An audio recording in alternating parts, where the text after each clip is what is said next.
After we revealed my pregnancy, my sister-in-law's scheme to embarrass me. Can you imagine a family member being so consumed by jealousy that they'd try to poison you? Because that's what happened at my husband's birthday party, and the twist. Her horrific plan backfired, landing her in jail and ending her own marriage. My husband, Harry, and I have been happily married for 7 incredible years. He's truly the love of my life. There's just one huge, dark cloud that's always hovered over our relationship. His sister, Kayla. Now, don't get me wrong, when I first met Kayla, I actually really liked her. But that feeling vanished fast. She is quite simply poisonous, manipulative, just pure negativity. Knowing the kind of person she was, I spent years trying to be on her good side, trying to keep the peace. You see, Kayla always had this weird, almost possessive hold on Harry. Back when he was 17, she pushed him to date her best friend. He went along with it for a bit, but they broke up because he just felt pressured. Then, years later, when Harry was 23 and single, Kayla tried to set him up with another friend of hers. When he refused, she threw a full-blown tantrum, crying to their parents about how she just wanted him to marry someone she felt comfortable with. Thankfully, his parents largely ignored her dramatics. Harry and I fell in love, and his parents were nothing but supportive. Kayla? She treated me like an unwelcome guest from day one. She'd constantly bring up Harry's exes, completely out of nowhere, right in front of me. She'd remind him how great they were doing, even suggest he reach out to them. It was bizarre. Harry thought so too. He'd always tell her to stop. But then Kayla would flip, get enraged, and start mocking me. She'd call me jealous, tell Harry he deserved someone better. It got worse. If Harry's parents invited us for dinner, Kayla would deliberately invite one of Harry's exes, claiming she'd just inadvertently bumped into them. My Instagram is public, and she'd stalk it, always the first to view my stories. If a man dared to comment on my photo, she'd run to Harry, whining that I was sharing indecent images. Honestly, Harry and I would just chuckle at her ridiculousness, but one comment really cut deep. When Harry and I decided to move in together, Kayla tried to convince him to break up with me. She told him I had many defects as a woman, and that she could find someone far better for him. I had been nothing but kind to her, and her blatant cruelty truly wounded me. And sadly, her treatment of me only escalated from there, especially once Harry and I got engaged. When Harry and I announced our engagement, everyone cheered. Well, almost everyone. Kayla sat there, quiet. Then suddenly, she sprang up and stormed out. Later, she called Harry, sobbing, absolutely furious that she hadn't been told first, claiming she was the closest to him. Then came a message to me, borderline threatening, telling me how I should treat her brother because she'd always been the only female in his life. I just stared at that strange message, a shiver running down my spine. I left her on scene, not even bothering to reply. That must have infuriated her even more. From then on, Kayla started ignoring me completely whenever she saw me. Yet, she somehow inserted herself into all the wedding preparations. Dress shopping, my bridal shower. My future mother-in-law and Harry tried to call her out on it, but she wouldn't budge. Her criticism of the wedding reached a whole new level. She openly trashed my decisions, making her unhappiness painfully clear. The tipping point came when she overheard me discussing centerpieces with my mother-in-law. She immediately started making fun, loudly proclaiming my choice had no class, and that this was exactly why Harry should have married someone better. That was it. I snapped. I told her, straight up, she was no longer invited to our wedding. I yelled that I couldn't stand her constant taunting and criticism one more second. Kayla looked utterly shocked, gasping as if she'd never once imagined I'd stand up to her. Then, furious, she stormed off again. My mother-in-law, bless her, totally backed me. Of course, Kayla immediately called Harry, whining about how I'd embarrassed her and insisting he control me. But Harry, without hesitation, stood by me. He told her point blank that unless she genuinely apologized, she wouldn't be at our wedding. She grudgingly sent me an apology text. I saw it, and again left her on read. I was exhausted, deep in wedding planning, and just wanted her drama gone. In the end, though, I let her come to the wedding. I didn't want her holding it over us later, saying she wasn't invited. Everyone, all our guests, happily followed our pink and pastel color scheme. Kayla? She showed up looking like she was attending a funeral. A black, floor-length gown with a veil. We were stunned, truly speechless. At the reception, she went around sharing her grief at losing her brother to another woman. Harry, bless his patient soul, approached her about her bizarre attire. She just doubled down, claiming she had the right to wear whatever she chose and that I was the domineering one. Her non-stop scene-making continued, playing the eternal victim. Eventually, my mother-in-law and father-in-law had enough and ordered her to leave. It was mortifying. From that day on, I avoided her like the plague. When our son, Nate, was born, I put my foot down. I forbade Kayla from being anywhere near him. She tried to fight it, but Harry's parents had my back, completely supporting my decision. They understood exactly why I wanted her far from my infant. 2 years earlier, Kayla had suffered a miscarriage with her then-boyfriend, Jamie, and had utterly shattered her. It was a truly heartbreaking time for everyone, given our own blessed journey into parenthood. Harry and I genuinely felt bad for her. After the miscarriage, we decided to be a bit more lenient. We welcomed her into our home so she could connect with Nate. And, to my genuine shock, she was actually quite lovely to our son. For a while, it seemed like she had genuinely changed. But that illusion quickly faded. Slowly but surely, she reverted to her old self. Constant complaining about her difficult life, how nothing ever goes right for her. Always blaming ex-friends or managers. I'd learned over the years that, in her mind, Kayla was never wrong. She'd play the victim card relentlessly, always trying to win people to her side, rarely acknowledging any fault in confrontations.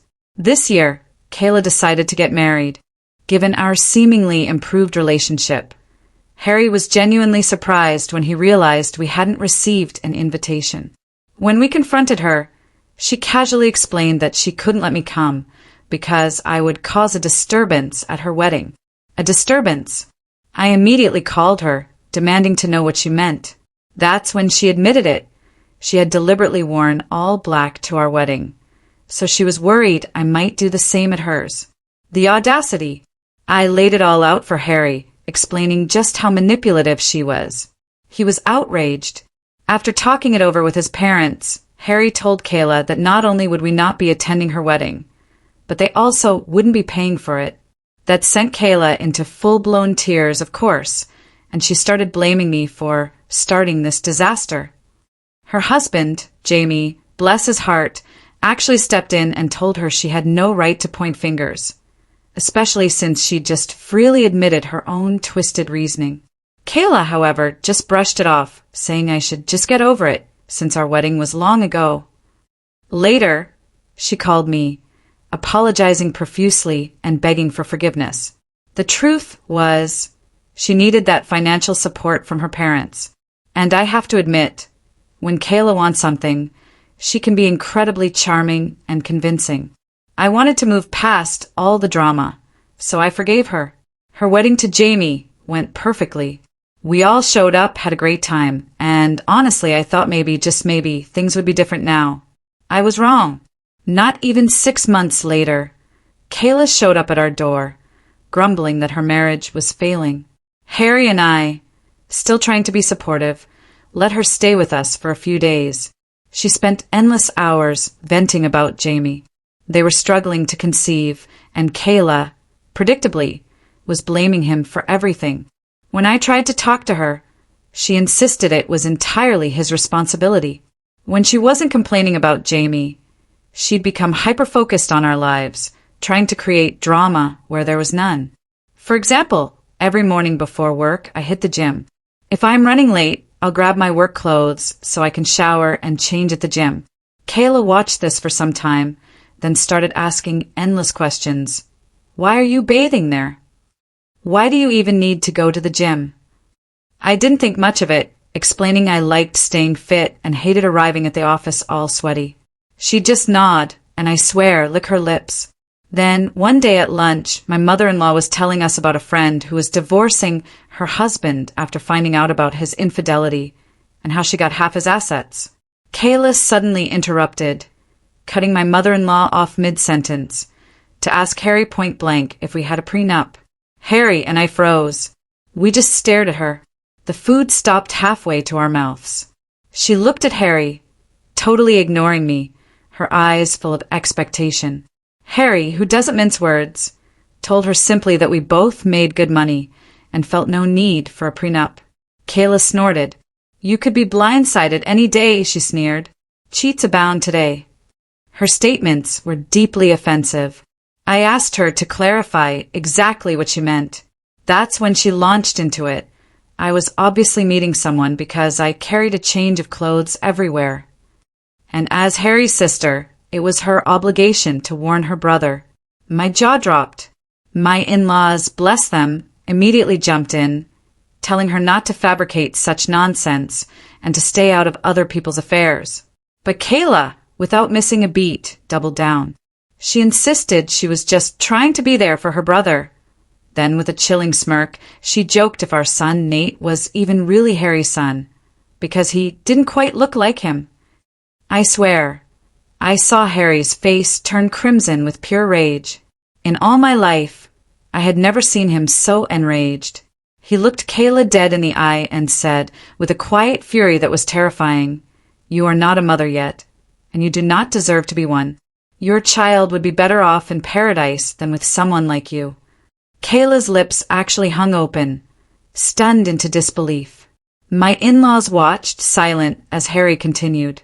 He ripped into her, calling her a shameless person, trying to ruin everything because her own life had nothing to offer. He called her a loser, doing nothing all day while Jamie worked nonstop. He told her she was clearly projecting and should focus on her own failing marriage instead of attacking me and asking about prenups. Reduced to tears, Kayla started to wail, expecting comfort. She turned to Jamie, sitting right next to her, but he just sat there, silent.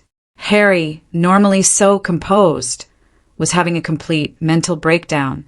Kayla eventually bolted from her chair and ran to the toilet. Harry was absolutely boiling. I gently stroked his hand, and my mother-in-law came to soothe him. I nodded, understanding completely as he apologized for what his sister had said about our son. I had taken enough from Kayla over the years, and I was honestly relieved to see Harry stand up for me so publicly.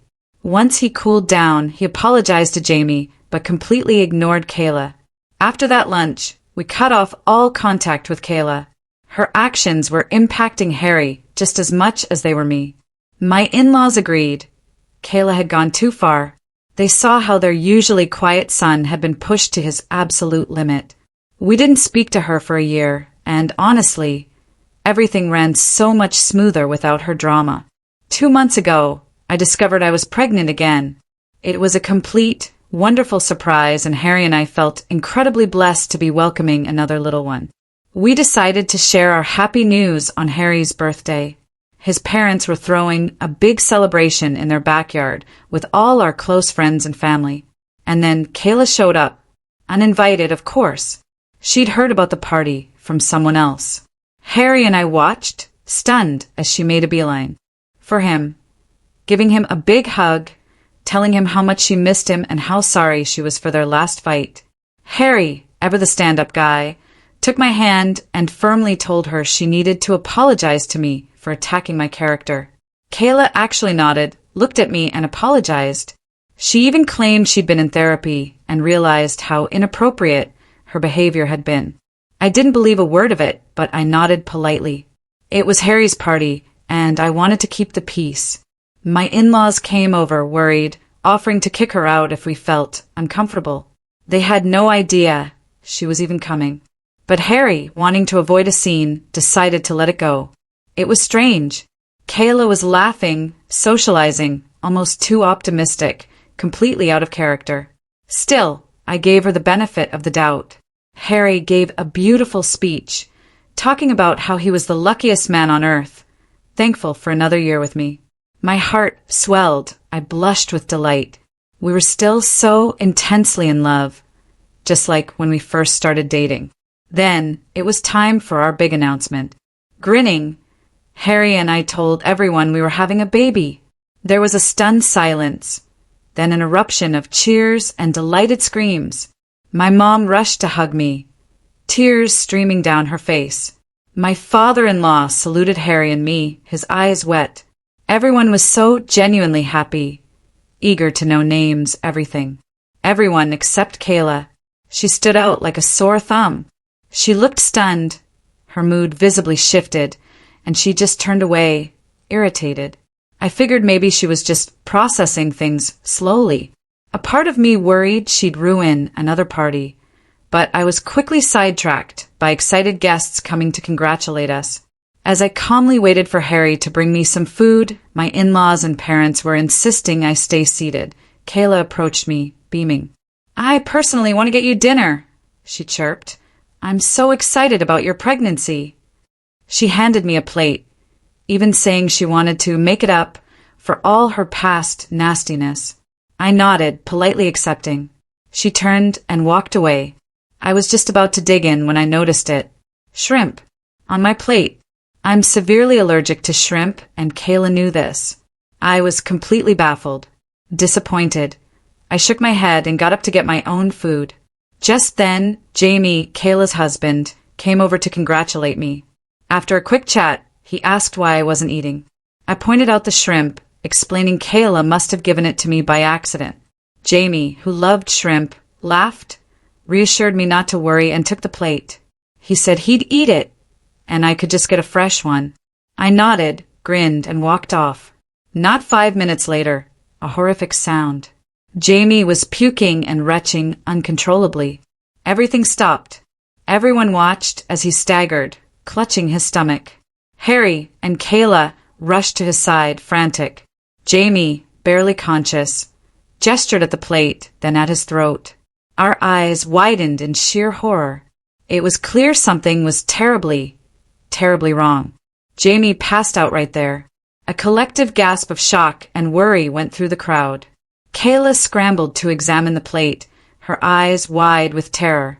She turned to me, her face pale, and demanded, "Did you give my husband your plate?" I just nodded, speechless. Amidst the chaos, someone called an ambulance. Jamie was rushed to the hospital. Kayla was sobbing nonstop, staring at me with a chilling, angry glare. Later, we were told Jamie had been poisoned. My blood ran cold. Knowing that plate was originally meant for me, I nearly passed out. The thought that Jamie consumed what might have poisoned my baby and me, it was too much. Harry, my in-laws, and my own parents still don't know the full story, that the poisoned food was meant for me. Nobody knew what was in it or why it made Jamie collapse so violently. The police were called to collect evidence. Jamie is still in recovery as I'm typing this, and Kayla hasn't left his side. Harry and I are fielding calls from worried relatives, all wanting to know what happened and who could have done this. My in-laws are shaken to their core. They're even staying at our house, terrified to go back home. Everyone is bewildered, asking what happened. Everything was going so well. The thought of telling the police the truth, that Kayla approached me, beaming, and offered me the poison plate, it fills me with absolute dread. I'm terrified of what Kayla could do. I feel awful about what happened to Jamie, and the idea that I might have unknowingly jeopardized my baby, it's a crushing weight. I just don't want her anywhere near me, or my children. She clearly has no restraints. The outpouring of support and advice after I first shared this was incredible. I was shaking when I wrote that, barely able to sleep, haunted by what happened. A part of me, a big part, felt responsible for Jamie. I should have just thrown the plate away. Why did I let him take it? I kept replaying it, crying about his future. Harry, bless his heart, was hovering over me, worried, but he had no idea of the dark truth I carried about his sister. He just thought I was anxious about the pregnancy. Many of you suggested I talk to everyone gently, and I knew you were right. My in-laws have security cameras all around their backyard, so I was certain we could confirm Kayla had given me that plate. That night, with my wonderful in-laws still staying with us, I sat Harry and them down for dinner. I took a deep breath, the weight of everything pressing on me. I recounted the whole story.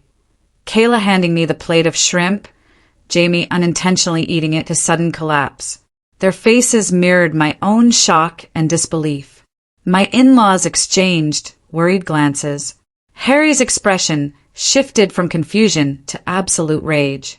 I explained my concerns about Kayla's intentions, her history of trying to hurt me, and the potential repercussions for me and our unborn child. It was hard to say. My pragmatic mother-in-law immediately suggested we check the security camera footage. My father-in-law, though clearly shaken, nodded in agreement. Harry remained quiet, trying to process this bombshell. We pulled up the security footage. The truth was undeniable. The video clearly showed Kayla giving me the poison plate, and then the horrific moments leading to Jamie's suffering. The evidence left no room for doubt. As the realization sank in, emotions ran wild. Harry, now fully aware of his sister's evil intent, fought to control his fury. My in-laws were horrified, utterly shocked by the lengths their daughter had gone to cause harm. We sat there, stunned, trying to comprehend why she would do such a thing. Given the severity of it all, my in-laws decided to forward the footage directly to the police. Jamie was the one who had to press charges, so my father-in-law and Harry vowed to visit him as soon as he recovered. My heart still aches, thinking about how I handed Jamie that poison dish. I was so anxious about him, I couldn't eat or sleep. All right, everyone, I'm back with a much-anticipated update. It's been a month, and as a very pregnant woman, I've been through a lot. First things first, Kayla was arrested. My in-laws handed the recording to the police, and when confronted with the undeniable proof, Kayla confessed immediately. She didn't dispute a single claim. She just cried. Harry went to Jamie, who was understandably as startled as all of us. Harry told him that whatever he decided, he would always be a part of our family. But he also advised Jamie to press charges against his sister, calling it an evil thing to do. Once Jamie recovered, he did more than just press charges. He filed for divorce. Kayla, of course, called my in-laws, begging for their pardon for bail. She even tried to manipulate them by revealing she was pregnant herself, trying to use her unborn child, their granddaughter, to guilt-trip them. But my father-in-law firmly told her she needed to finally own her actions, that they were done coddling her. My mother-in-law, while heartbroken for her daughter, knew Kayla's actions simply couldn't be forgiven. The police confirmed it. They found proof she had tampered with the meal, explicitly to harm me. It backfired, injuring her husband instead. She's been charged with multiple offenses, including risking a life, causing harm, and tampering with food. Kayla, despite everything, was still pleading with Jamie not to press charges, trying to twist it and say it was all my fault anyway. But thankfully, Jamie's mind is set. Her court hearing is starting soon. I doubt she can escape justice this time. Nate and I are doing well. He's completely clueless about what his aunt has done. Harry and I have talked about it, and we intend to sit him down when he's older to explain the truth so he can understand and avoid such toxic situations. It will be a difficult, but absolutely vital conversation. My doctors are keeping a close eye on my pregnancy with frequent ultrasounds. We've decided to keep the baby's gender a surprise. My parents, knowing what Kayla did, have become incredibly protective. They're urging me to seek therapy, worried this whole ordeal will affect my psychological well-being during pregnancy. And honestly, they're right. While I'm trying to act normally, I have this deep-seated phobia of eating any outside food or anything I haven't prepared myself. My wonderful husband knows and supports me, and I hope he can help me overcome this irrational fear. It's been about 8 months since the last update. Kayla is in prison now. She was found guilty on all charges. I never went to the court hearings myself, but my in-laws kept me updated. Kayla eventually came clean to the court, admitting years of intense jealousy. She'd always dreamed of one of her best friends marrying Harry, so when he started dating me, she made it her mission to harass me. She never wanted an outsider marrying her brother. Her jealousy spiked when we announced our pregnancy at Harry's birthday party. She was also pregnant, you see, and had been planning to reveal her own wonderful news. But she felt we stole her opportunity to shine. In a fit of rage, fueled by pregnancy hormones, she mixed a little bit of rat poison into my supper. She claimed she only wanted me to end up in the hospital, not to physically harm me or the baby. She even argued she deserved a reduced punishment because she never expected me to give her husband the plate, and therefore I had essentially poisoned her spouse. The judge, thankfully, did not entertain her twisted logic. She was sent to prison, and she'll be far from our lives for a very long time. Jamie is finally free. He successfully divorced her. We've seen him often over the months, and we keep including him in our family events whenever we can. When we finally talked, I profusely apologized for handing him that plate. I told him how I'd replayed it endlessly in my mind, wishing I could have done things differently. He just looked at me and said it was never my fault. I started crying right there. It makes me incredibly happy to see Jamie doing so well now. And as for Harry and me, our family has grown. We welcomed a beautiful baby daughter into our lives. Her presence has warmed and lit up everything, pushing back the shadows of the past. Nate is absolutely thrilled to be a big brother. He's so loving and caring toward his little sister. Seeing our kids connect just fills our hearts. My parents and in-laws have been our rocks through it all, guiding us through this new chapter of our lives. This whole ordeal still feels surreal, even after everything. What would you have done in my situation? And how do you deal with truly toxic family members? Let me know in the comments below. I'm genuinely curious to hear your thoughts.